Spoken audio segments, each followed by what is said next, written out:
Chers amis, après l'incident qui s'est produit avec la fameuse Yuval Dayan, au moment où elle n'a pas serré la main de Joe Biden, et toute l'effervescence qu'il y a tout autour de cela, j'aimerais vous dire un petit quelque chose. Tout d'abord, cette dame-là, elle nous donne une première grande leçon.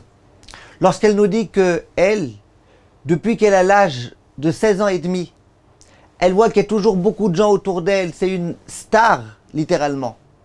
Et donc elle a pris sur elle de jamais pouvoir toucher les gens, de jamais, par exemple, s'habiller de façon provocatrice, et de toujours faire extrêmement attention à la façon dont elle est habillée, de faire extrêmement attention à ne pas toucher les gens, à ce que les gens ne s'approchent pas trop d'elle.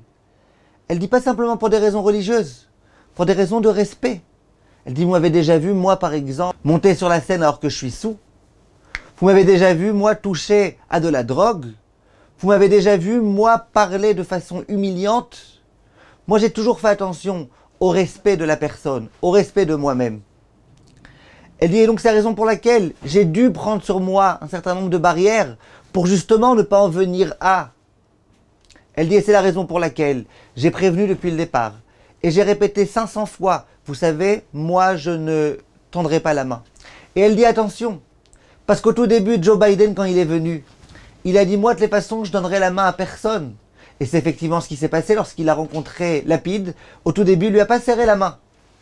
Puis ensuite, au moment où il va enlacer ces fameuses rescapées de la Shoah, alors là, elle dit, cette femme-là, j'étais très inquiète parce que je me suis dit, peut-être que moi aussi, il va vouloir me serrer la main, peut-être m'embrasser, je ne sais pas exactement quoi. Elle dit, et sachez que j'ai passé des nuits horribles et terribles. J'avais pas tellement peur du moment où je devrais chanter, de la scène, du spectacle, de ça, j'avais pas très peur. J'avais peur de ces quelques secondes qui succéderaient le spectacle. J'avais très peur. Elle dit, et j'ai bien réfléchi.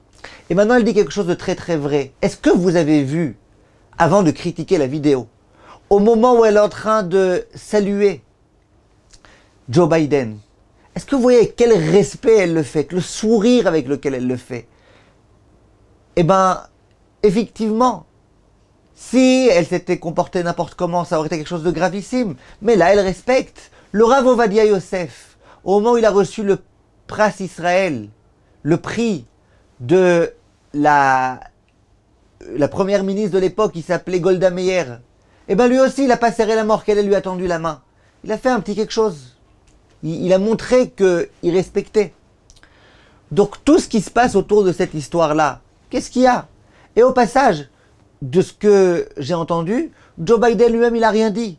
Lui-même, il n'a rien dit. Les gens disent, il aurait dû lui-même comprendre. Mais il a compris. Il n'a rien dit. C'est les gens tout autour qui font des histoires et des histoires et des histoires. Mais lui-même, il n'a rien dit.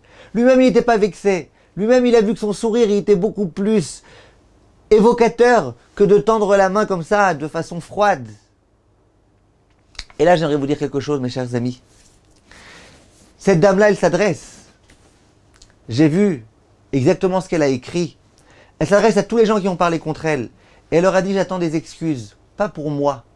Que vous demandiez des excuses à mes parents. Parce que quand on dit que je suis une mal élevée, eh ben, allez demander pardon à mes parents.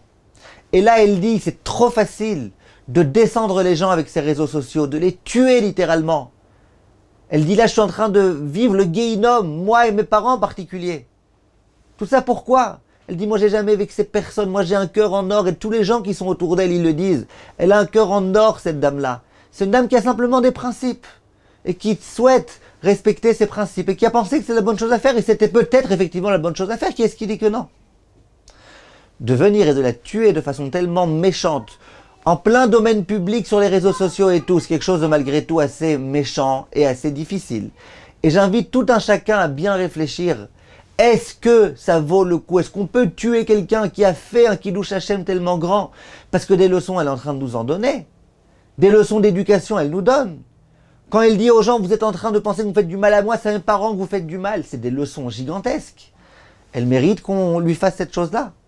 Toutes ces questions, je vous invite à vous les poser pour pouvoir peut-être oser commencer à commenter son acte et à diffuser les commentaires de son acte. Kol Tov, mes chers amis, et sachez une chose, ne juge jamais quelqu'un tant que tu n'es pas à sa place. C'est écrit explicitement dans les propos de la Mishnah. Ne